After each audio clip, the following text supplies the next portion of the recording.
দেখে দিতে পারিনি আজকে তো বেশ কিছু বানান টানান ভুল হবে তোমার লেখা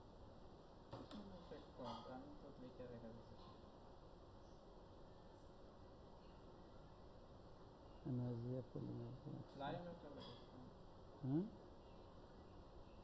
বেশ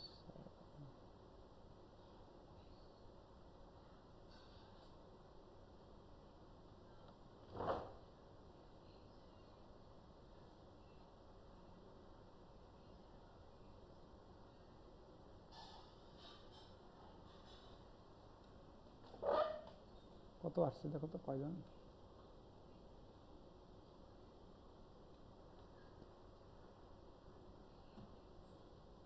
কয়জন আসছে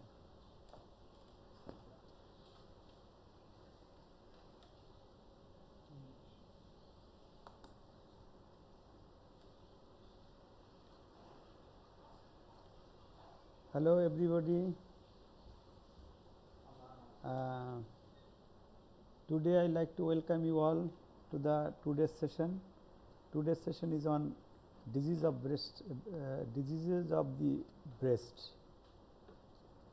and as you know for the learning of the surgical diseases you must have to know the anatomy and physiology of that organ or that system তো সেই হিসাবে ব্রেস্টের অ্যানাটমি আমি মনে করি এটা ছোট্ট একটা অর্গান হ্যাঁ এটার অ্যানাটমিটা তোমরা একটু দেখে নিবা কারণ এগুলো দেখে নিলে তোমার ডিজিজগুলো পড়তে একটু সুবিধা হবে you have already completed anatomy physiology and the pathology of the diseases যার জন্য আমি ক্লিনিক্যাল অ্যাসপেক্টসটা একটু বেশি ডিসকাস করব ডাক্তার মনোয়ারের দায়িত্ব ছিল ও ব্রেস্ট ডিজিজটা পড়াবে নিশ্চয়ই ও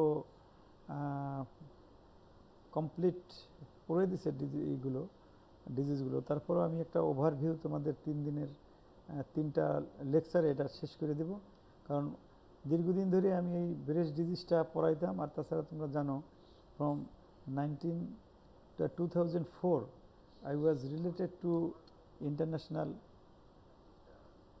research of breast cancer international breast cancer research ফাউন্ডেশনের সাথে আমি রিলেটেড বিদায় এইটার উপর একটু গুরুত্ব বেশি দিতাম আর বেশ কিছু রিসার্চ পেপারও ইন্টারন্যাশনাল জার্নালগুলোয় আমার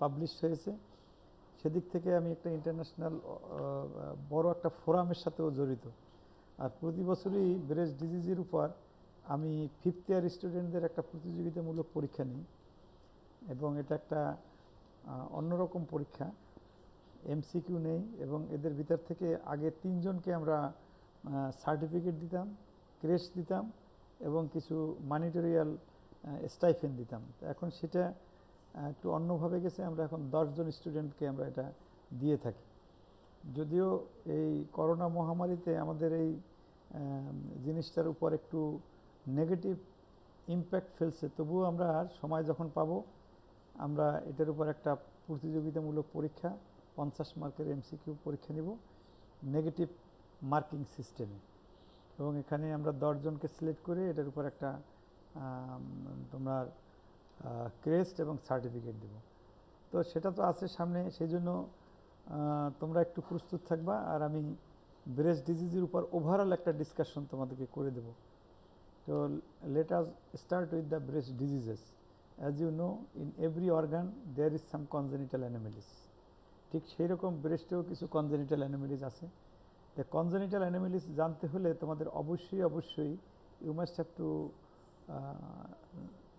learn or know the development of the breast তোমরা জানো দুইটা মেমারি লাইন থেকে এই ব্রেস্ট ডেভেলপ করে এবং এরা এক্টোডার্মাল ইন অরিজিন ইউজুয়ালি তা এই দুইটা মেমারি লাইন দুই পাশে থাকে লোয়ার যে অ্যানিমালগুলো থাকে তাদের তোমরা জানো যে তুমি যে কোনো লোয়ার অ্যানিমালের এক পাশে 4টা করে ব্রেস্ট বার্ড থাকে নিপেল থাকে ঠিক সেই রকম ডেভেলপমেন্টালি কিন্তু এরকম ইনিশিয়ালি হিউম্যান বিংয়েরও 4টা করে কিন্তু নিপেল বা ব্রেস্ট বার্ড থাকে কিন্তু সমস্ত ডিসঅ্যাপিয়ার করে যায় পেক্টোরাল রিজনের 2টা বাদে হ্যাঁ, এই 8টার ভিতর মাত্র 2টা পারসিস্ট করে আর সবগুলো ডিজি পেয়ার করে দেয়, হ্যাঁ, উইদিন 2 মান্থস। এই 2 মাস পর যেটা থাকে ওইটাই তার ব্রেস্ট হিসাবে ডেভেলপ করে। তো যদি এই ডেভেলপমেন্টাল প্রসেসে কোনো রকম কোনো ত্রুটি থাকে, then there may have absence of breast in on side or in both side, তখন আমরা তাকে বলি অ্যামেজিয়া। পলিমেজিয়া যখন অ্যাক্সেসরি ব্রেস্ট থাকে। এখানে আমি আবার একটু বলে রাখি, অ্যাক্সেসরি ব্রেস্ট কিন্তু সবচেয়ে বেশি হলো এক্সিলাতে। এক্সিলাতে কিন্তু অ্যাক্সেসরি ব্রেস্ট খুব বেশি পাওয়া যায়। এমনকি তুমি অনেক বইতে ছবিও দেখতে পারবা যে somebody has got breast near the groin, সেখানেও একটা ব্রেস্ট রয়ে গেল, তাহলে গ্রোইনের ওখানে একটা ব্রেস্ট থাকতে পারে। তো এক্সিলা থেকে গ্রোইন এর যে কোনো জায়গায় অ্যাক্সেসরি ব্রেস্ট থাকতে পারে। কারণ আমরা যদি ডেভেলপমেন্ট জানি তাহলে আমরা অ্যানোমালিজ জানবো, তাকে আমরা অ্যাক্সেসরি ব্রেস্ট বলি বা পলিমেজিয়া বলি। ব্রেস্ট ডেভেলপমেন্ট করে পিউবার্টিতে। পিউবার্টি থেকে মেল হোক ফিমেল হোক সবারই কিন্তু ব্রেস্ট ওই সময় একটু বড় হয়। ফিমেল হরমোনের ইনফ্লুয়েন্সে তাদের ব্রেস্ট বড় হতে থাকে, কিন্তু এস্ট্রোজেন প্রোজেস্টেরনের রিসিপ্টর এবং সেন্সিটিভিটি অফ দ্য রিসিপ্টর যদি অনেক বেশি হয়, ইন দ্যাট কেসে সেখানে কিন্তু একটা অন্যরকম বিষয় ঘটতে পারে, যে with the increase number of the receptor or increase sensitivity of the receptor to estrogen and progesterone, there may have diffuse enlargement of the breast, ঠিক আছে, diffuse enlargement of the breast। এই diffuse enlargement of the breast এইটা যখন হয় due to কি কারণে হবে, due to increased number of the receptor or increased sensitivity of the receptor to estrogen and progesterone hormone, specially the estrogen hormone. অনেক সময় আমি তোমাদের একটা ছবি দেখাবো। আমরা এখানে অপারেশন করছি, এক 17 বছর বয়সের একটা ফিমেল, তার 2 ব্রেস্টের ওজন মিলে হয়ে 16 থেকে 17 কেজি ছিল। আমরা তাকে রিডাকশন ম্যামোগ্রাফি করে তার এটাকে ঠিক করছি। তো এরকমও হয়, এটারে যখন এই huge development of the breast হয় তখন আমরা তাকে বলি ডিফিউজ হাইপারট্রফি। যদি এটা পিউবার্টি থেকে হয় তাকে আমরা বলি বিনাইন ভার্জিনাল হাইপারট্রফি। তো এই তোমরা কনজেনিটাল অ্যানোমালিসের মধ্যে এগুলো মনে রাখো। এছাড়া নিপেলেও কোনো অ্যানোমালিস থাকতে পারে, হয়তো ব্রেস্ট আছে বাট নিপেল নাই, তো সেগুলোও থাকতে পারে। সেগুলো তোমরা বই থেকে একটু দেখে নেবা, ছবি দেখে নেবা, তাতে মনে থাকবে ভালো। অ্যাকোয়ার্ড ডিজিজের মধ্যে মাস্টাইটিস, তোমরা জানো ব্রেস্টে যদি পেইন হয় তাকে কি বলে, তাকে বলে ম্যাস্টালজিয়া। ব্রেস্টের পেইনকে আমরা বলি mastalgia. But if there is any inflammatory disease of the breast তখন আমরা তাকে বলি ম্যাস্টাইটিস। ম্যাস্টাইটিস অনেক ধরনের ম্যাস্টাইটিস হতে পারে, এমনকি mastitis May occur in infant or in neonate. Infant বা নিউনেটাল ম্যাস্টাইটিস বলি আমরা তাকে। ইনফ্যান্ট বলি এখানে লেখা আছে, কিন্তু বেসিক্যালি এটা হয় নিউনেটদের। মেল বা ফিমেল যে চাইল্ডই হোক না কেন, জন্মের জাস্ট পরপর তার ব্লাডে ম্যাটারনাল হরমোনের একটা ইনফ্লুয়েন্স থেকে যায়। Though he or she is male or female child, তার ভিতরে এস্ট্রোজেন বা progesterone hormone at the same time prolactin hormone, 3 ধরনের হরমোনই তার ব্লাডে কিন্তু সার্কুলেট করতে থাকে। যার জন্য হয় কি, মেল এস্ট্রোজেন প্রোজেস্টেরন হরমোনের ইনফ্লুয়েন্সে এই যে নিউনেট সদ্য জন্মগ্রহণ করা একটা বাচ্চা, তার ব্রেস্ট কিন্তু সামান্য একটু বড় থাকে with the influence of the maternal hormone oestrogen and progesterone. জন্মের পরপরই এই এস্ট্রোজেন অ্যান্ড প্রোজেস্টেরন হরমোন আস্তে আস্তে কমতে থাকে। যখন এস্ট্রোজেন প্রোজেস্টেরন হরমোনটা একটু একটু করে কমতে থাকে, তখন আবার প্রোল্যাক্টিন হরমোন যেটা আছে, ওই প্রোল্যাক্টিন হরমোনের ইনফ্লুয়েন্সটা আবার ব্রেস্টের উপর পড়ে, এবং with the influence of this prolactin hormone there is formation of small amount of milk within this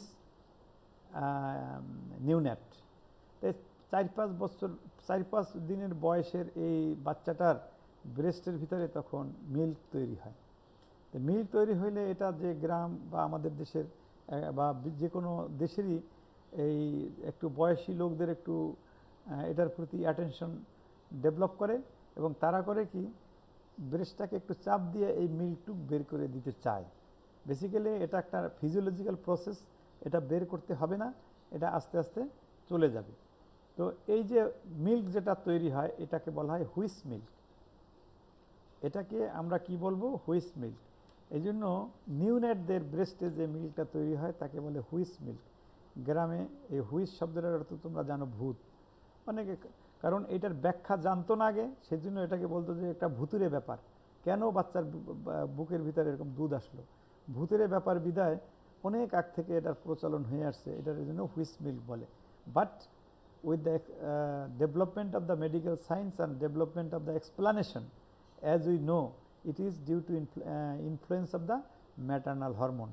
That is, initially estrogen and progesterone increases the size of the breast, and with the decline of estrogen and progesterone and further influence of the prolactin hormone, there is collection of these formation of this milk, and it also causes increased size of the breast and some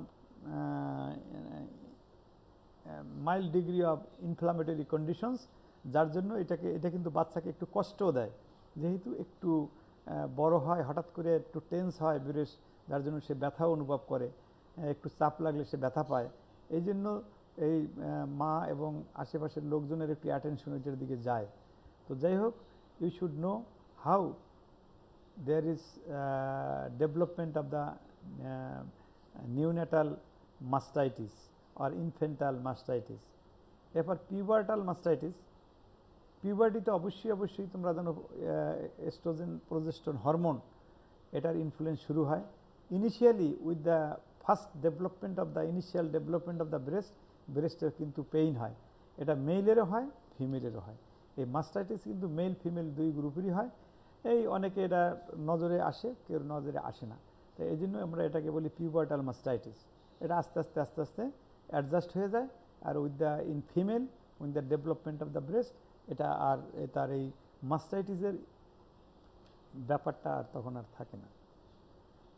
এরপর bacterial mastitis, bacteria দিয়ে যখন mastitis হয়, এটা পরে আরেকটু আমি মানে বেশি করে বর্ণনা করব যখন ব্রেস্ট অ্যাবসেস পড়াবো তখন। তা ব্যাকটেরিয়াল মাস্টাইটিস আসলে বেশি হয় ল্যাকটেটিং মাদারের, তোমরা একটু নোট করে রাখবা এটা যেন ভুল না হয়। আর in most of the cases it is by staphylococcus aureus. দুটো কথা, একটা বেশি কাদের? Lactating mother. কোন ব্যাকটেরিয়া? মোস্ট অফ দ্য কেসে এটা স্টাফাইলোকক্কাস অরিয়াস। ব্যাকটেরিয়াল সোর্সটা কোথায়? Usually from the baby, mouth of the baby. তো বেবির মুখ থেকে এটা আসে ইউজুয়ালি এই ব্যাকটেরিয়াটা, এটা মনে রাখবে। ভাইরাল মাস্টাইটিস, অনেক ভাইরাস আছে যেটা বিভিন্ন জায়গায় বিভিন্ন গ্ল্যান্ডে ইনফ্লামেশন করে, সেটা প্যারোটিড গ্ল্যান্ডে করে, পেনক্রিয়াসে করে, টেস্টিসে করে, ওভারিতে করে, এমনকি তারা ব্রেস্টেও এই ইনফ্লামেশনটা করে। যেমন ধরো মাম্পস ভাইরাস, এটা মাম্পস হয় কোথায়? মোস্ট অফ দ্য কেসে তুমি জানো এটা প্যারোটিড গ্ল্যান্ড ইনভলভ হয়, পেনক্রিয়াস ইনভলভমেন্ট হয়, হ্যাঁ, এবং এটা ব্রেস্টেও ইনভলভ করতে পারে, যার জন্য এই ভাইরাস, বিশেষ করে mumps virus may cause mastitis. এছাড়া কক্সাকি ভাইরাস এটাও কিন্তু মাস্টাইটিস করতে পারে। এই জন্য কিছু ভাইরাস দিয়েও মাস্টাইটিস হয়, ভাইরাল মাস্টাইটিস, এটা আমাদের মনে রাখতে হবে। এই জন্য when we will find out a patient of mumps having parotitis, we should also examine the breast, we should also examine the pancreas. In female, we should also consider the inflammation of the ovary, etc. এই জন্য এটা নজরে আনতে হবে, consider করতে হবে। Granulomatous mastitis, এটা কিন্তু বেশ বড় একটা চ্যাপ্টার। তোমরা জানো গ্রানুলোমাটাস ইনফ্লামেশন টিউবারকুলোসিসে যেমন হয়, এটা অন্য অন্যভাবেও এই ব্রেস্টে হতে পারে। তো গ্রানুলোমাটাস মাস্টাইটিসের যদি ব্যাকটেরিয়া দিয়ে হয় তাহলে in most of the cases either by Mycobacterium tuberculosis or patient may develop actinomycosis. এগুলো দিয়ে এই granulomatous mastitis infective granulomatous mastitis হয়। এছাড়া তোমরা জানো আরও আছে কিছু আছে যেটা নন ইনফেক্টিভ, যেমন idiopathic granulomatous mastitis. Idiopathic granulomatous mastitis idiopathic granulomatous mastitis এটা একটা খুব common disease in our country, এবং এটা এখন তো করোনা ভাইরাসের জন্য আমরা রুগীগুলো ওই রকম দেখতে পাচ্ছি না। তবে আমার একটা হিসাব আছে প্রতি মাসে ইন অ্যান অ্যাভারেজ আমি 10 থেকে 15টা রুগী এই গ্রানুলোমাটাস মাস্টাইটিসের পাই। কেটে দাও, হ্যাঁ, গ্রানুলোমাটাস মাস্টাইটিসের 10 থেকে 15টা এই ইডিওপ্যাথিক গ্রানুলোমাটাস মাস্টাইটিসের রুগী পাই। কিন্তু টিউবারকুলোসিস আমাদের দেশে বেশি হলেও বাট ইডিওপ্যাথিক গ্রানুলোমাটাস মাস্টাইটিসের কেস আমাদের দেশে বেশি, এটা অন্য অন্য দেশেও বেশি। কিন্তু টিউবারকুলাস মাস্টাইটিসটা আবার দেখবা যে এই আমাদের দেশ ইন্ডিয়া বা এত অঞ্চলে যেরকম বেশি পাওয়া যায়, ইউরোপ আমেরিকাতে ওই রকম টিউবারকুলার মাস্টাইটিসের পেশেন্ট বেশি না। তো গেল তোমার এই কিছু মাস্টাইটিস জাতীয় জিনিস নিয়ে আমি এখানে আলোচনা করলাম। If you are asked about what are the types of mastitis you know, তখন তোমাকে এই কয়টা অ্যান্সার দিতে হবে যে আমি এই মাস্টাইটিসগুলো আমার স্মরণে আছে। ব্রেস্টে ইনজুরি অন্য অন্য জায়গার ইনজুরির মতো হয়, কিন্তু এখানে এই দুটো জিনিস মনে রাখবা। ব্রেস্টে ইনজুরি হলে হেমাটোমা যদি হয়, ইনিশিয়ালি পেশেন্ট কিন্তু এই হেমাটোমাটা তার নজরে আসে না। পরবর্তীতে যখন এই হেমাটোমাটা তার নজরে আসে তখন কিন্তু সে ওরিড হয়। অনেক ক্ষেত্রে সে মনে করে যে এটা ক্যান্সার কিনা। সে হয়তো ওই ট্রমার কথাটা ভুলে যায়। হ্যাঁ, 1 সপ্তাহ 2 সপ্তাহ পর যখন দেখে যে there is a lumpiness in the breast or lump in the breast, তখন সে এটাকে কিন্তু এটা নিয়ে খুবই সে দুশ্চিন্তায় পড়ে যায়, এবং patient may need full investigation to establish the diagnosis, যার জন্য এই হেমাটোমাটাও কনসিডারে আনতে হবে। ফ্যাট নেক্রোসিস, এটা শরীরের ভিতর যে জায়গাগুলোয় হয় ফ্যাট নেক্রোসিস জিনিসটা তোমরা জানো। ইফ দেয়ার ইজ সাম ট্রমার জন্য সেখানে ফ্যাটগুলো তার হয় ইনজুরি হওয়ার পরে তার যে ব্লাড সাপ্লাই সে ইম্পেয়ার্ড হয় এবং ফ্যাট নেক্রোসিস হয়। তো এই ট্রমাটিক ফ্যাট নেক্রোসিস এটা বাটকের এখানে কমন, বাটকে ফ্যাট থাকে এখানে কিন্তু খুব কমন। আবার অনেক ক্ষেত্রে এটা ব্রেস্টেও কমন। ব্রেস্ট তোমরা জানো ফাইব্রো মাস্কুলো গ্ল্যান্ডুলার অর্গান না, শুধু ফাইব্রোফ্যাটি glandular organ.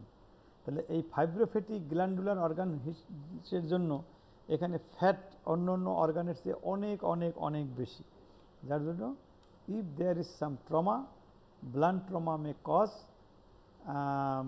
Some injury of the underlying fat and impairment of the blood supply of that fat, necrosis of the fat, and ultimately that is called traumatic fat necrosis. এটাও অনেক সময় এমন lump তৈরি করে, sometimes it may confuse to that of the breast cancer. কাজেই এখানেও ফুল investigation এবং investigation করে তার ডায়াগনোসিস এবং তাকে এস্টাবলিশ না করা পর্যন্ত পেশেন্টের কিন্তু তুমি বলতে পারবে না যে আপনার ক্যান্সার নাই। এই জন্য it also need ultrasonographic examination, fine needle FNAC examination, etc., even mammography to establish the diagnosis. That is ব্রেস্টের একটা কথা আছে ট্রিপল অ্যাসেসমেন্ট। আমি লাস্ট কোশ্চেনটা তোমাদের আজকে আছে ট্রিপল অ্যাসেসমেন্ট, সেখানে তোমাদেরকে আমি এটা নিয়ে আলোচনা করব। ট্রিপল অ্যাসেসমেন্ট করে তাকে প্রমাণ করতে হবে যে তার এটা ফ্যাট নেক্রোসিস। তো তোমরা এই কমন ডিজিজগুলো কিছু জানলা, এর সাথে যোগ করতে হবে সাম ইনফ্লামেটরি ব্রেস্ট ডিজিজ। মাস্টাইটিস একটা ইনফ্লামেটরি ডিজিজ, ঠিক আছে, কিন্তু কিছু ইনফেক্টিভ ইনফ্লামেটরি ব্রেস্ট ডিজিজ তোমরা আসতে না, এটা ইনফ্লামেটরি কিছু, হ্যাঁ, এখন দেখো কীরকম শোনা যায়। একটু সাউন্ডটা তোমরা ঠিক করে নাও। হ্যালো, হ্যাঁ ঠিক আছে। তাহলে তোমরা ইনফ্লামেটরি ব্রেস্ট ডিজিজ, এটা ব্যাকটেরিয়াল মাস্টাইটিস যেটা আমরা একটু আগে বললাম, this bacterial mastitis May lead two breast abscess. তো ব্রেস্ট অ্যাবসেস একটা মানে তোমার পেইনফুল ব্রেস্ট লাম্প, এবং এখানে ব্যাকটেরিয়াল ইনফ্লামেশন হওয়ার পরে if we can't successfully treat the bacterial mastitis, তখন এটা this may lead to bacteria মানে breast abscess, pyogenic breast abscess. তাহলে যেমন পায়োজেনিক ব্রেস্ট অ্যাবসেস আছে, এটা একিউটও হতে পারে, ক্রনিকও হতে পারে, ঠিক সেরকম টিউবারকুলার ব্রেস্ট অ্যাবসেসও হতে পারে। আবার অ্যাক্টিনোমাইকোসিস তোমরা জানো, এটাও একটা ক্রনিক ইনফ্লামেটরি ডিজিজ, এবং এটা ব্রেস্টে হয় অনেকটা টিউবারকুলোসিসের মতো এরকম একটু কঠিন এবং ক্রনিক সমস্যার সৃষ্টি করে। তাহলে এগুলো ইনফ্লামেটরি ব্রেস্ট ডিজিজের মধ্যে আছে। তোমরা একটু সবগুলোই আবার একটু একটু করে আমি পরে আলোচনা করব। ব্রেস্টে সিস্ট, অন্য অন্য অর্গানে যেরকম সিস্ট হয়, ব্রেস্টেও সেরকম সিস্ট হয়। তার ভিতর সিস্টগুলো কি সিম্পল ব্রেস্ট সিস্ট। এটা কীরকম, যদি কোনো এই ডাক্টাল সিস্টেম ব্রেস্টের যেগুলো আছে, if some ductal system become isolated from the total system, and then this isolated duct that has no communication with the other duct, তো এর ভিতরে যদি আস্তে আস্তে কোনো এন্ডোথেলিয়াল লাইনিং থেকে সিক্রেশন হয়, ফ্লুইড কালেকশন হয়, তাহলে যে সিস্টটা তৈরি হয় তাকে আমরা বলি সিম্পল ব্রেস্ট সিস্ট। অন্য অন্য জায়গায় যেমন লিম্ফেটিক সিস্ট তৈরি হয়, এখানে লিম্ফেটিক সিস্ট ব্রেস্টেও তৈরি হতে পারে। যেমন তোমরা জানো সিস্টিক হাইগ্রোমা লিম্ফেটিক সিস্টের মধ্যে সবচেয়ে বড় কোনটা, এবং শরীরের ভিতর সব মানে আমরা যেটাকে বেশি পাই এবং কমন নেক রিজিয়নে হয়, এটা কি, এটা হলো সিস্টিক হাইগ্রোমা। ঠিক সেরকম লিম্ফেটিক সিস্ট এরকম ব্রেস্টে হতে পারে। তো এই জন্য lymphatic cyst of the breast, এটাকে অনেক সময় আবার আইরনিক্যালি আমরা বলি যে ইট is the hydrocele of the breast, hydrocele of the breast. তাহলে আমরা অনেক সময় কোশ্চেন জিজ্ঞাসা করি, what is hydrocele of the breast. অনেকে মনে করে হাইড্রোসিল হয়তো স্ক্রোটামের ওখানেই হয়, হ্যাঁ, আসলে কিন্তু সেটা না। এটা সিল শব্দের অর্থ তো তোমরা জানো একটা থলি, তা হাইড্রো মানে পানি, hydrocele, hydrocele of the breast, that is when there is enormous collection of the lymphatic fluid within the cystic sac, that is lymphatic cyst, তখন সেটাকে বলা হয় হাইড্রোসিল। কিসের হাইড্রোসিল? ব্রেস্টের হাইড্রোসিল। এই জন্য lymphatic cyst of the breast is also called hydrocele of the breast. তা এখন একটা কোশ্চেন হলো, তোমাকে বলা হলো যে tell me what is hydrocele of the breast, তখন তোমাকে বলতে হবে যে lymphatic cyst of the breast is called hydrocele of the breast. এরপরে গ্যালাক্টোসিল, তুমি গ্যালাক্টোসিল শব্দটা দিয়েই তোমরা বুঝতে পারছো, গ্যালাক্টোসিল মানে তোমার যদি কোনো একটা সিস্টের ভিতরে মিল্ক কালেকশন হয়, মিল্ক দিয়ে যদি একটা সিস্ট তৈরি হয়, তাই সেটার নামই হলো গ্যালাক্টোসিল।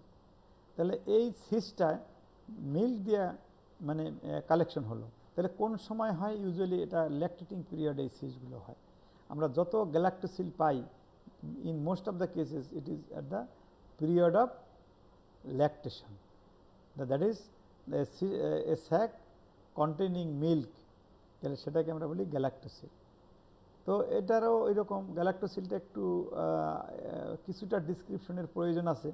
এটা তো যেহেতু ল্যাকটেটিং পিরিয়ডে হয়, এটা এখনই কিছু করতে হবে না, এটাকে পেশেন্টকে কাউন্সেলিং করতে হবে যে এটা just after completing the course of lactation and stopping the breast feeding, এটা আস্তে আস্তে রিগ্রেস করবে এবং এটার জন্য অপারেশন প্রয়োজন হবে না। But if it persist and causing some problem, ঠিক সেই সময় এটাকে এক্সারসাইজ করতে হবে। দেন এক্সিশন অফ দ্য স্যাক, সেটা হলো যদি এটা পারসিস্ট করে, পারসিস্ট না করলে প্রয়োজন নেই। আরেকটা হলো fibrocystic disease of the breast, এর আরেক নাম হলো aberration from normal development and involution, তোমরা জানো, তোমাদের লেকচার হয়ে গেছে। তো এর আরও একটা নাম আছে, এই ডিজিজটার কিন্তু অনেকগুলো নাম। ফাইব্রোসিস্টিক ডিজিজ, এই একটা নাম গেল। এনডি তোমরা জানো, aberration from normal development and involution, এ গেল একটা নাম। ক্রনিক ইডিওপ্যাথিক মাস্টোপ্যাথি, এটা আবার একটা নাম। ক্রনিক ইডিওপ্যাথিক মাস্টোপ্যাথি, এটা গেল একটা নাম। আরও একটা নাম আছে, আমেরিকানরা এটাকে ডিজিজ বলতে চায় না। আমেরিকানরা কখনোই এই ফাইব্রোসিস্টিক ডিজিজ আমরা যেটা বললাম, but they do not like to mention it as a disease. তারা এটাকে ডিজিজ হিসাবে স্বীকার করে না। তারা মনে করে এটা অ্যাবারেশন অফ নর্মাল ডেভেলপমেন্ট, এখানে একটু সামান্য এলোমেলো হয়ে গেছে, কাজে এই এলোমেলো এই যাবে এই আসবে, কাজে এটা ডিজিজ না, ইট ইজ ফাইব্রোসিস্টিক কন্ডিশন। এই জন্য তারা বলে ফাইব্রোসিস্টিক কন্ডিশন, এফসিসি, সংক্ষেপে আমরা বলি এফসিসি। আর ফাইব্রোসিস্টিক ডিজিজ যখন বলি তখন আমরা বলি এফসিডি। তাই এফসিডি, এফসিসি, এনডি, এগুলো হলো এটার নাম। একই জিনিসের বিভিন্ন ধরনের নাম, তবে যেহেতু এটা একটা বিভিন্ন ধরনের প্রেজেন্টেশন হয়, প্রেজেন্টেশনের মধ্যে বহু ধরনের সমস্যা আছে, এই জন্য এটাকে অনেক সময় আমরা আইরনিক্যালি বলি ইট ইজ এ পিলিওমরফিক ডিজঅর্ডার। এইটা পরবর্তীতে একটা লেকচারের বা একদিনের ক্লাসের আমরা অর্ধেকটা জুড়ে শুধু এই ফাইব্রোসিস্টিক ডিজিজ নিয়ে আলোচনা করব। কারণ ব্রেস্টের যত রোগী নিয়ে সার্জনদের কাছে আসে, এটার পার্সেন্টেজ হলো 50%-এর বেশি। তো এই জন্য এটাকে আমরা মনে করি জানাও দরকার বেশি, পড়াও দরকার বেশি, রোগীদের কাউন্সিলিংয়ের করে তাকে সুস্থ রাখা বা তার ভিতর থেকে অ্যাংজাইটি, টেনশন, এজিটেশন এগুলো দূর করা, এটা আমাদের কর্তব্য। এই জন্য আমরা এইটার উপর একটু বেশি আমরা জোর দেব। হাইড্রেটেড সিস্ট অন্য অন্য জায়গায় যেরকম হয়, ব্রেস্টেও কিছু কিছু সময় হাইড্রেটেড সিস্ট পাওয়া গেছে। যদিও ধরো আমি তো বহু বছর ধরে এই ডিজিজটা নিয়ে ডিল করতেছি ইন খুলনা, তা আমি তো এখন পর্যন্ত একটা হাইড্রেটেড ডিজিজের রুগী ব্রেস্টে পাইনি। তবে আমি এই পিরিয়ডে অন্য জায়গায় এই হাইড্রেটেড ডিজিজ ডায়াগনোসিস হয়েছে সেটা আমি জানি। তো কাজেই এটা যদিও rarest form of the breast disease, কিন্তু হাইড্রেটেড সিস্ট ব্রেস্টে হয়। এরপর আমরা টিউমারের কথা আসি। ব্রেস্টের টিউমার তাহলে কি? অন্য অন্য অর্গানে যেরকম বিনাইন এবং মেলিগনেন্ট ডিজিজ হয়, ব্রেস্টেও ঠিক সেরকম বিনাইন অ্যান্ড মেলিগনেন্ট ডিজিজ হতে পারে। তো বিনাইন অ্যান্ড মেলিগনেন্ট ডিজিজ, মানে বিনাইন ডিজিজ এক নম্বরে যদি আমি বলি যে বিনাইন ডিজিজ কি, নাম্বার 1 কি? তো নাম্বার 1-এ হবে কোনটা? নাম্বার 1-এ হবে ফাইব্রোএডিনোমা ব্রেস্ট। বিনাইন ডিজিজের এটা কমনেস্ট ডিজিজ, ফাইব্রোএডিনোমা ব্রেস্ট। এই ফাইব্রোএডিনোমা ব্রেস্ট, এটাকে আমরা অনেক সময় আবার বলি ব্রেস্ট মাউস। কি হয়েছে? হ্যাঁ কামরুল, শোনা যাচ্ছে না? ও আস্তে শোনা যাচ্ছে কেন বল। হ্যালো, এখন দেখো তো। হ্যালো, হ্যাঁ বাড়ছে না কীরকম? এইটা একটু মানে মনে হয় যে মাইক্রোফোনটা একটু দূরে সরে যায়, সেজন্য। এখন শোনা যাচ্ছে? এখন বেশি না? আচ্ছা ঠিক আছে, আমার মনে হয় মাইক্রোফোনটা একটু ধরেই রাখতে হবে মুখের কাছে। আচ্ছা ঠিক আছে, তাহলে হ্যাঁ এখন কেমন শোনা যায়?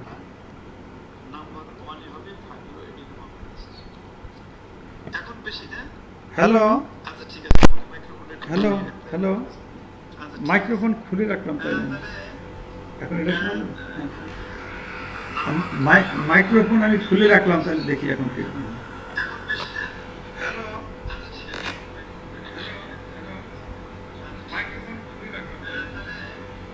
হ্যাঁ এখন তোমরা দেখো কিরকম শোনা যায়। এটা তুমি নিজে শোনো, টেস্ট করে আসো। বিনাইন ডিজিজের মধ্যে fibroadenoma, it is the number 1 benign disease of the breast. অন্যান্য কি হতে পারে? Fibroma, adenoma, lipoma, neurofibroma. আর একটা interesting disease, benign disease, phyllodes tumour. এই ফাইলার্স টিউমারটা আমরা আবার একটু বেশি অ্যাটেনশন দেব। এই ডিজিজগুলোর ভিতরে ফাইব্রোএডিনোমা আর ফাইলাইটস ডিজিজ, এই দুইটা একটু আলাদা করে পরে আমরা আলোচনা করব। আর মেলিগনেন্ট ডিজিজ মধ্যে কার্সিনোমা ব্রেস্ট, এটা কার্সিনোমা তোমার ডাক্টাল কার্সিনোমা হতে পারে, আর প্যারেনকাইমা থেকে হতে পারে, সেটাও আবার এক ধরনের কার্সিনোমা। কাজে তুমি কার্সিনোমা অফ দ্য ব্রেস্ট, এটা ইউজুয়ালি এডিনোকার্সিনোমা, তো এটা আমরা একটু ব্যাপকভাবে আলোচনা করব, কারণ যত ডিজিজ এখানে হয়, ব্রেস্ট ক্যান্সারটা হলো ব্রেস্টের জন্য একটা লাইফ থ্রেটেনিং ডিজিজ।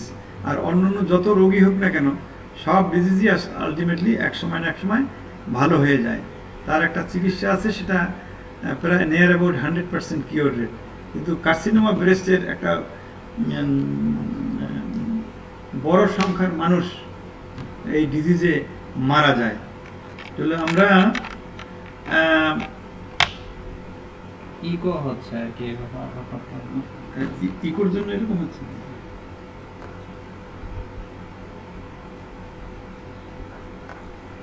এইটা এই পাশে দেখতে দেখি, এই পাশে না দরকার নেই, তুমি এটা এটা কাছে নিয়ে কথা বললেই হবে। এটা তাহলে কানে দেওয়ার দরকার নেই। হ্যাঁ, আর অন্যান্য কিছু ডিজিজ আছে যেগুলো তোমরা duct ectasia, it is not uncommon, it is a common problem in the field of breast disease. Duct ectasia মানে এখানে অনেক সময় দেখা যায় যে ডাক্টগুলো যদি অ্যাবনর্মাল ডাইলেটেশন হয়, হ্যাঁ, idiopathic abnormal dilatation of the duct, এটাকে আমরা বলি ডাক্ট অ্যাক্টিসিয়া। অ্যাট্রিসিয়া না, কিন্তু তোমরা অনেক সময় এই জায়গাটার একটু ভুল বুঝতে পারো। অ্যাট্রিসিয়া যেখানে ডাক্টের ভিতরে বা কোনো হলো অর্গানের ভিতরে কোনো লুমিনি না থাকে, সেটাকে বলা হয় অ্যাট্রিসিয়া, কিন্তু এখানে ডাইলেটেশন অ্যাক্টিসিয়া, ডাক্ট অ্যাক্টিসিয়া মানে অ্যাবনর্মাল ডাইলেটেশনস অফ দ্য ডাক্ট, এটাকে আমরা বলি ডাক্ট অ্যাক্টিসিয়া। মন্ডোর্স ডিজিজ, এটা হলো ব্রেস্টের উপরে তোমরা দেখছো অনেক সুপারফিশিয়াল কিছু ভেইন থাকে।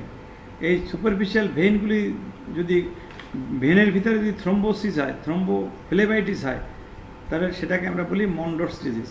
That is thrombophlebitis of the superficial vein over the breast is called Mondor's disease. তো এই মন্ডোর্স ডিজিজটা এইভাবে মনে রাখো। এই নিপেলে কিছু ডিজিজ, যে কথাটা আমি একটু আগে বলছিলাম, এটাও তোমরা একটু দেখে নাও, নিপেলের ডিজিজগুলো কী কী। হ্যাঁ, এখানেও developmental anomalies, absence of the nipple হতে পারে। অনেকগুলো নিপেল যদি থাকে তাহলে আমরা সুপার নিউমেরারি নিপেল বলি। নিপেল রিট্রাক্ট করতে পারে, এই রিট্রাক্টের আবার অনেক ধরনের হতে পারে। কনজেনিটাল রিট্রাকশন থাকতে পারে, অ্যাকোয়ার্ড রিট্রাকশন থাকতে পারে। অ্যাকোয়ার্ড আবার রিট্রাকশনটা ক্রনিক মাস্টাইটিসের জন্য হতে পারে, কার্সিনোমা ব্রেস্টের জন্য হতে পারে। তা কোনটা মানে মাস্টাইটিস আর কোনটা কার্সিনোমা, সেটাও আমরা একটু আলোচনার বিষয় আছে। ক্র্যাক নিপেল, আবার অনেক ক্ষেত্রে দেখবা যে নিপেল থেকে একটা পেপিলোমা ডেভেলপ করে, papilloma benign epithelial tumour of the nipple, এটা হয়ে অনেক দূর দেখবা যে একটা পিডাঙ্কুলেটেড হয়ে ঝুলে পড়ে। এরকম বইয়ের ভিতর ছবিও আছে, একটু ছবিটা দেখে নিবা, তাহলে তোমাদের এটা ভুল আর হবে না। তাহলে papilloma nipple, it is not uncommon. এরপরে তোমার একজিমা আর প্যাজেটস ডিজিজ, এই দুটো জিনিস একটু অনেক সময় ভুল হয়ে যায় আমাদের। একজিমা ইউজুয়ালি বাইলেটারাল হয়, নিপেল এবং এরিওলা ইনভলভ করে। একজিমা তোমরা স্কিন ডিজিজে যেরকম পড়ছো, প্যাজেটস ডিজিজটা দেখতে অনেকটা একজিমার মতোই, but usually it is unilateral. It is usually unilateral. Paget's ডিজিজটা কি? It is the superficial manifestations of the underlying breast cancer. Pagets disease আসলে breast cancer. It is the superficial manifestations of the underlying breast cancer. Is a Pagets disease মানে though it looks like eczema, but it is the breast cancer, one type of breast cancer. তো এটা আমরা এটাও একটু ডিসকাশনের প্রয়োজন আছে। আমরা পরবর্তী ক্লাসগুলোয় এই জিনিসগুলো যেটা যেটা একটু বেশি ডিসকাস করতে হবে সেগুলো আমরা একটু ডিসকাস করে এরপরে আমরা একদিনে ব্রেস্ট ক্যান্সার নিয়ে ডিসকাস করব। আমরা আরেকটা জিনিস এখানে দেখি, ডিসচার্জ ফ্রম দ্য নিপল, এটাও কিন্তু কমন একটা রোগ, এটা পরীক্ষায় রিটেনে আসে, এটাও আসে তোমার ডিজিজের এই nipple, disease of the nipple, এটা আসে কিন্তু যে mention the common disease of the nipple, এটা লেখে এরপরে হয়তো আসবে what is Paget's disease, mention the principal of treatment of Paget's disease, হয়ে গেল। তো এটা কিন্তু একটা কমন, এটা কিন্তু এই রিটেনের জন্য কোশ্চেনটা একটু তোমরা লিখে রাখো যে what are the common disease of the nipple, তারপরে আর কোশ্চেনটাই হলো what is Paget's disease of the nipple, তারপরে যে mention the principal of treatment of Paget's disease of the nipple. এখানে প্যাজেজ ডিজিজ বলতে গেলে আমি আবার একটু বলি, এই প্যাজেজ ডিজিজটা কিন্তু অনেক জায়গায় আছে, প্যাজেজ ডিজিজ অফ দ্য নিপল, আবার প্যাজেজ ডিজিজ অফ দ্য স্কিন, এটা কিন্তু একটা ব্যাপার, প্যাজেজ ডিজিজ অফ দ্য বোন তোমরা জানো, কাজে প্যাজেজ ডিজিজটা, এই প্যাজেজ শব্দটা কিন্তু অনেক জায়গায় আছে। তো এই একটা দিয়ে অনেকগুলোই এখন তোমরা ভাইবার কোশ্চেন হিসাবে লিখে রাখবা, তোমাদের এইখানে নোট ডাউন করে নেবা তোমরা। আজকে যে এটা করবা, প্রিজাইড করবা, যে এটা নোটটা সবার কাছে দিবা, সে এটা কিন্তু সাথে সাথে differential diagnosis of the different types of Paget's disease, এটা একটু লিখে দেবা যে what are the different types of Paget's disease, এটাও একটু সাথে নোট করে দিলে এটা আর ভুল হবে না, এই জন্য এটা করবা। নিপল ডিসচার্জ বিভিন্ন ধরনের হতে পারে, সেরাস ডিসচার্জ হতে পারে, ব্লাড স্টেন ডিসচার্জ হতে পারে, গ্রিনিশ ডিসচার্জ হতে পারে, পুরুলেন্ট ডিসচার্জ, মিল্ক ডিসচার্জ। তা আগে তুমি জানো যে ডিফারেন্ট টাইপসের এই নিপলের ডিসচার্জগুলো কী কী। তবে সেরাস ডিসচার্জ হলো এটা কমনেস্ট, সেরাস টাইপের ডিসচার্জ ফ্রম দ্য নিপল, এটা খুব খুব কমন, এবং এই রুগীগুলোও খুব কমন ফাইব্রোসিস্টিক ডিজিজ, যে ডিজিজটা নিয়ে একটু আগেই আমি বললাম যে এটার একটা বহুরূপী রোগ, পিলিওমরফিক ডিজিজ। এর রূপ যেমন অনেক, এর প্রেজেন্টেশনও অনেক, আর এর নামও অনেক। ফাইব্রোসিস্টিক ডিজিজ এক নাম, ফাইব্রোসিস্টিক কন্ডিশন আর এক নাম, এনডি আর এক নাম, মাস্টোপ্যাথি আর এক নাম। কাজে এই যে 4-5টা নাম আছে, এই নামগুলোও মনে রাখবে। সেরাস ডিসচার্জ এটা হয় ইউজুয়ালি ফ্রম ফাইব্রোসিস্টিক ডিজিজ, অন্য জায়গার থেকে এটা সাধারণত হয় না। এটা ক্যারেক্টারিস্টিক ডিসচার্জ, নিপল ডিসচার্জ। কোনো নিপল থেকে যদি ব্লাড স্টেন ডিসচার্জ আসে, তাহলে সেখানে আমাদেরকে একটু কোয়ারি করে দেখতে হবে whether it is from single duct or multiple duct। এখন যদি দেখা যায় যে তোমরা জানো ব্রেস্টের নিপেলে 15 থেকে 20টা ডাক্ট থাকে, এখন এই 15 থেকে 20টা ডাক্টের মধ্যে there is blood stain discharge from single duct।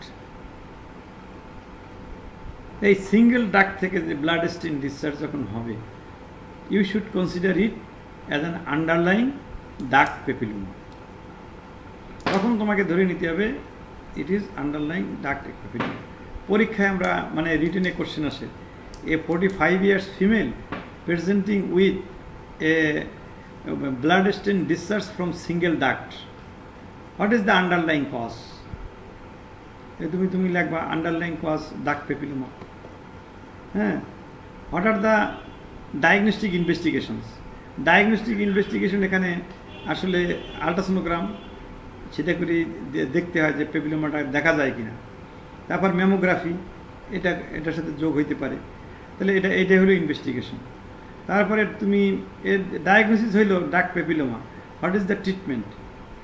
এক কথায় এটা এখানে কোনো কনজারভেটিভ ট্রিটমেন্টের নাই, এখানে অপারেশন।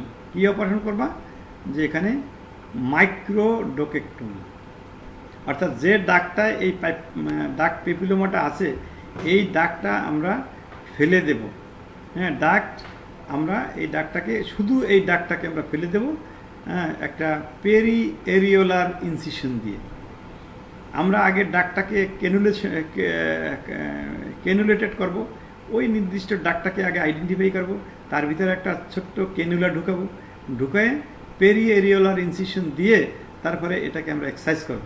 এটার নামই হলো মাইক্রোডোকেক্টমি। তাহলে ডাক পেপিলোমা এটা আমি আর পড়াবো না, মানে এখন এখানে বলে গেলাম এই কোশ্চেনটা সহ। তাহলে কোশ্চেনটা কীরকম আসবে, এরকম যে একটা female 45 years female presenting with blood stain nipple discharge from single duct. What is the underlying diagnosis? তারপর আসবে what is the investigation and what is the treatment. এই তিনটা জিনিসই আমি তোমাদেরকে একটু বলে দিলাম, এটা মনে রাখবো। মেলিগনেন্ট ডিজিজ যদি হয় তাই সেই ক্ষেত্রেও অনেক সময় এই ব্লাড স্টেন ডিসচার্জ হতে পারে, কিন্তু এখানে ইউজুয়ালি দেখা যায় ফ্রম মাল্টিপল ডাক্ট থেকে এটা আসে, এবং এখানে definitely you will get lump in the breast. কিন্তু ডাক পেপিলোমায় তুমি যতই চেষ্টা করো না কেন খুব রেয়ারলি লাম্প পাওয়া যায়, ছোট্ট একটু লাম্প পাওয়া যায়।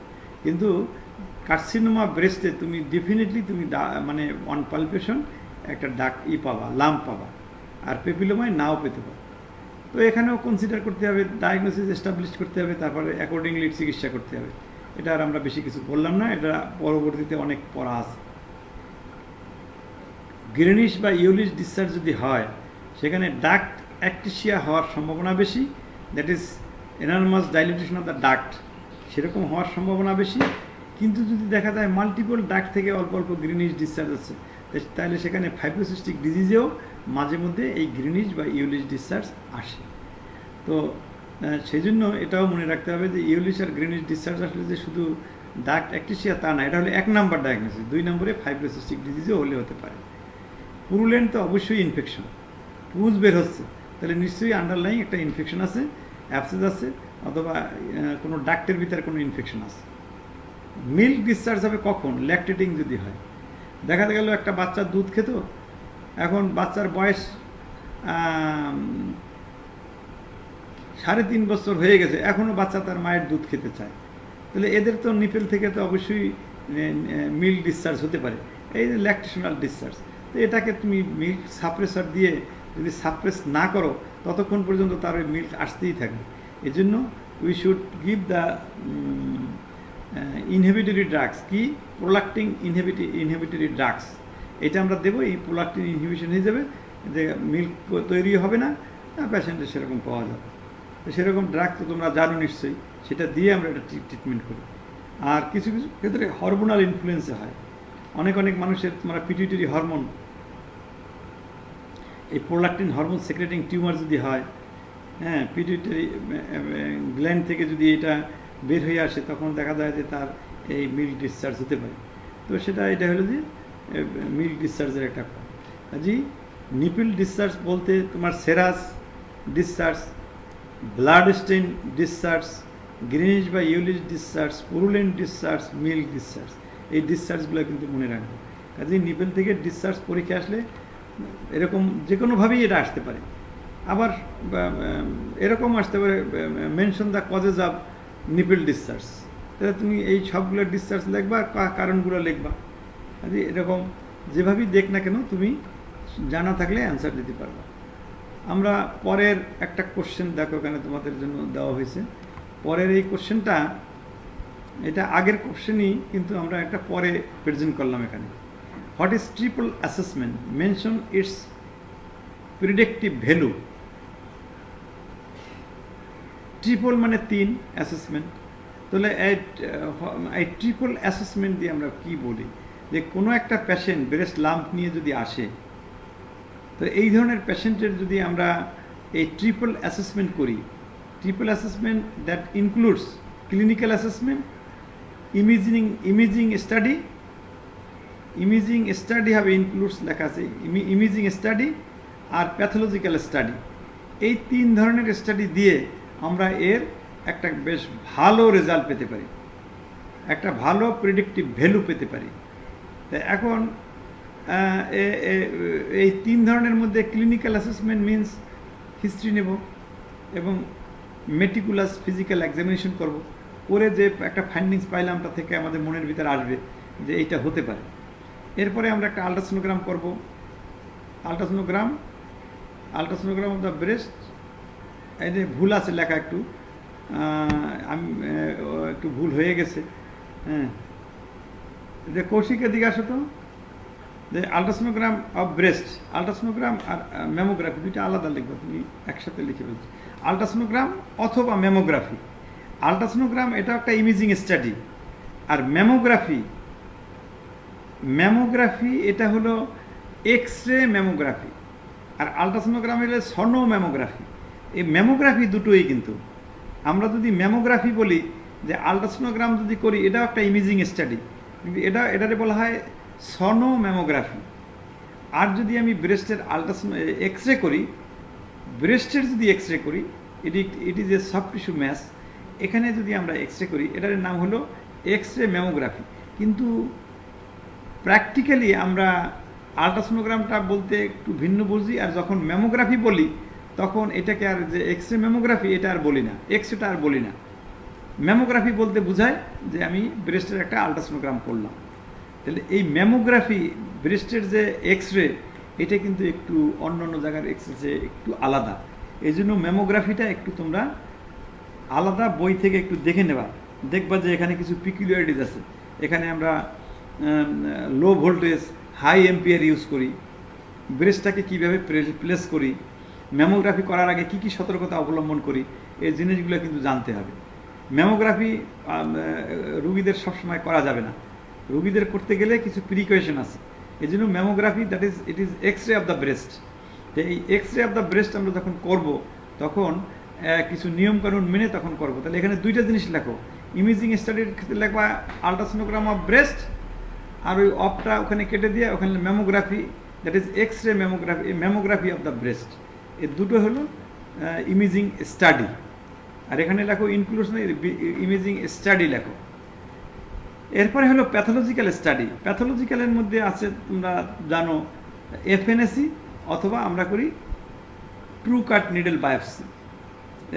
এফএনএসিটা দিয়ে আমরা করি সাইটোলজি, এটা সাইটোলজিক্যাল অ্যানালাইসিস। আর যদি ট্রু কাট বায়োপসি করি, সেখানে আমরা করি হিস্টোলজিক্যাল এক্সামিনেশন। পরীক্ষার সময় আমরা কিন্তু এইটা একটু জিজ্ঞাসা করি, কালকে আমরা এটা একটু ইন ডিটেলস আবার তোমাদেরকে কিছু কোশ্চেন শিখাই দেবো, তোমরা সেটা কিন্তু জেনে যাবা। পরীক্ষার সময় ইনভেরিয়েবলি জিজ্ঞাসা করি, তুমি একটা লাম্প আছে 5 সেন্টিমিটার ইন ডায়ামিটার, তুমি এফএনএসি করবা না ট্রু কাট বায়োপসি করবা? কোনটা ভালো কোনটা খারাপ? খারাপ না, আমি বলছি যে কোনটার চেয়ে ভালো। তা তুমি তো জানো সাইটোলজি মানে শুধুমাত্র আমরা সেল দেখবো, এটা ক্যান্সার না এটা দেখবো। আর হিস্টোপ্যাথোলজি যদি করা যায়, সেখান থেকে আমরা অনেক কিছু আমরা পাবো। কাজেই সাইটোলজি থেকে হিস্টোপ্যাথোলজিক্যাল এক্সামিনেশন অবশ্যই অনেক ভালো। এই জন্য এফএনএসির চেয়ে ট্রু কাট বায়োপসি অনেক ভালো। সেটা আমরা পরে আরও আলোচনা করব। কিছু common diagnostic investigations of the breast disease, এটা মনে রাখবা। আলট্রাসোনোগ্রাম অফ দ্য ব্রেস্ট, এটা তো খুব কমন এবং নন ইনভেসিভ, অপারেটর ডিপেন্ডেন্ট একটা investigative procedure. We can easily perform the ultrasonogram. এমনকি সার্জন যারা, তাদের সব সার্জনের উচিত এই ব্রেস্টের আলট্রাসোনো জানা। আমি ইউরোপ আমেরিকার যে ব্রেস্ট সার্জনদের সাথে একত্রে যখন কাজ করছি, তখন ওরা প্রত্যেকেই কিন্তু ব্রেস্ট সোনোলজিস্ট। আমি সবচেয়ে বেশি কাজ করছি প্রফেসর জেমস উড তার সাথে। উনি বাংলাদেশে প্রতি 3 মাস পর আসতেন, এই 2004 সাল থেকে। আমার সাথে একত্রে অনেক দিন কাজ করে আবার চলে যেত। তো ওনার কাছ থেকে আমি আলট্রাসোনোগ্রাম অফ দ্য ব্রেস্ট শিখছি। ওনাদের হিসাব হলো, আলট্রাসোনোগ্রাম যদি জানতে হয়, আলট্রাসোনোগ্রামের তোমার ফিজিওলজি জানতে হয়, আলট্রাসোনোগ্রামের ওটার যে সম্পর্কে বেসিক জিনিসটা জানতে হবে, ব্রেস্টের ফিজিওলজি জানতে হবে, ব্রেস্টের তোমার ফিজিক্স জানতে হবে, ব্রেস্টের ফিজিক্স এবং টিস্যু সম্পর্কে খুব ভালোভাবে জানতে হবে। জেনে তারপরে তোমার আলট্রাসোনোগ্রাম করে প্রতিটা অর্গান, প্রতিটা ডায়াক, প্রতিটা মানে স্ট্রাকচার খুব সুন্দরভাবে আইডেন্টিফাই করার ক্ষমতা থাকতে হবে। তো উনি যখনই আসতেন, উনি নিজে আমাদেরকে একটা আলট্রাসোনোগ্রাম এখানে রিসার্চের জন্য কাজের জন্য নিজে নিয়ে আসছিলেন, ওটা আমাদেরকে দিয়ে গেছিলেন। এখনও আমাদের ওয়ার্ডে আলট্রাসোনোগ্রাম আছে, ওখানে ব্রেস্টে আলট্রাসোনোগ্রাম করার জন্য আমি প্রোব রাখছি, যার জন্য ওয়ার্ডের যে আলট্রাসোনোগ্রামটা আছে ওটার মধ্যে 3 ধরনের প্রোব আছে। তুমি ব্রেস্টের আলট্রাসোনোগ্রামও করতে পারবা, অ্যাবডোমিনের আলট্রাসোনোগ্রামও করতে পারবা, অন্য আলট্রাসোনোগ্রাম, সুপারফিশিয়াল কোনো গ্ল্যান্ড, থাইরয়েড গ্ল্যান্ড, এদের আলট্রাসোনোগ্রামও করা যাবে। এই জন্য 3 ধরনের প্রোবই ওটার ভিতরে আছে। তো আলট্রাসোনোগ্রাম একটা very important and diagnostic investigation procedure. এই ব্রেস্টের আলট্রাসোনোগ্রাম যে ভালো জানে, করতে পারে, মোর দেন 95% of the disease can be diagnose with the use of ultrasonogram. Mammography অবশ্যই একটা ইনভেস্টিগেটিভ প্রসিডিওর, ভালো investigative procedure, but usually mammography is used for screening process. বাইরের দেশে তুমি ইউরোপ আমেরিকা দেখবা, তারা কিন্তু বাইরে বিভিন্ন জায়গায় গিয়ে মফস্বল এরিয়াগুলোয় গিয়ে এই শুধু ম্যামোগ্রাফি করে নিয়ে আসে। ওরা দেখে যে নন প্যালপেবল ব্রেস্ট ক্যান্সার আছে কিনা, এটা ডায়াগনোসিস করার জন্য। তো যার ব্রেস্টের একটা লাম্প পাওয়া যায় তার ম্যামোগ্রাফি অতটা ভ্যালুয়েবল না। তারপরও এই আলট্রাসোনোগ্রাম দিয়ে, এই ম্যামোগ্রাফি করে বোঝা যাবে এটা সিস্ট, এটা সলিড টিউমার, এটা ম্যালিগনেন্ট কিনা, এটা আলট্রাসোনোগ্রাম, এই ম্যামোগ্রাফি দিয়ে বোঝা যায়। কিন্তু আলট্রাসোনোগ্রাম দিয়ে মানে আমি মনে করি তার চেয়েও সুন্দর বোঝা যায় যদি একটা লাম্প থাকে ব্রেস্টে। এমআরআই অনেক সময় প্রয়োজন হয়। যে সমস্ত ব্রেস্টে আগে অপারেশন হয়েছে সে সমস্ত ক্ষেত্রে এই আলট্রাসোনোগ্রাম এবং ম্যামোগ্রাফি মাঝে মধ্যে ভুল ইনফরমেশন দেয়। সেই সমস্ত ক্ষেত্রে এই এমআরআইটা খুব গুরুত্বপূর্ণ ভূমিকা রাখে। কাজে এমআরআইও অনেক সময় দরকার। আর একটু আগে আমি যেটা বললাম, এফএনএসি এবং true cut needle biopsy, it is also very important diagnostic investigative procedure for the breast. তো আমরা ভাইবা পরীক্ষার সময় যদি জিজ্ঞাসা করি ব্রেস্টে কী ডায়াগনস্টিক ইনভেস্টিগেশন প্রসিডিওরগুলো আছে একটু বলো তো দেখি, তো তোমরা বলবা যে ultrasonogram is very important diagnostic investigative procedure এবং ভেরি ইজিলি অ্যাভেলেবেল। ম্যামোগ্রাফি আমরা করতে পারি, যদিও ওটা স্ক্রিনিংয়ে বেশি করি। আর ম্যামোগ্রাফির ক্ষেত্রে আরেকটা জিনিস মনে রাখতে হবে, এটা ইয়াং ফিমেলদের ক্ষেত্রে এই ম্যামোগ্রাফি অ্যাভয়েড করতে হবে। যেই ব্রেস্টে ফ্যাটি টিস্যু বেশি, ভলিউমিনাস ব্রেস্ট, সেই সমস্ত ক্ষেত্রে ম্যামোগ্রাফি করে কিন্তু খুব বেশি ভালো রেজাল্ট পাওয়া যায় না। এটার রেজাল্ট বেশি ভালো হয় মাল্টিপ্যারাদের ক্ষেত্রে, বয়সী, একটু যাদের বয়স 40-এর উপর, তাদের এখানে ব্রেস্ট ডেন্সিটি যদি বেশি হয় সেখানে আলট্রাসোনোগ্রামটা বেশি ভালো দেন ম্যামোগ্রাফি। ব্রেস্ট ডেন্সিটি বেশি হলে তার ভিতর ম্যামোগ্রাফি করলে ওর ভিতর থেকে ডায়াগনোসিস পৌঁছা অনেক সময় ডিফিকাল্ট হয়। এই জন্য ডেন্স ব্রেস্টে ultrasonogram is more valuable than that of the mammography. তো এরকম কিছু বিষয় আছে, এই জিনিসগুলো তোমাদেরকে এই আলট্রাসোনোগ্রাম ম্যামোগ্রামের মধ্যে জানতে হবে। তো আমরা আজকে ব্রেস্ট ডিজিজের এই পর্যন্ত থাকি, পরবর্তীতে আমরা অন্যান্য ডিজিজ নিয়ে আলোচনা করব। তো সবাই ভালো থাকো, সুস্থ থাকো, সেফ থাকো, কারণ এখন করোনার সময় একটু ঘরের বাইরে এখানে ওখানে না যাওয়াই ভালো। তোমাদের কিছু ছুটি দেওয়া হয়েছে সেফ থাকার জন্য।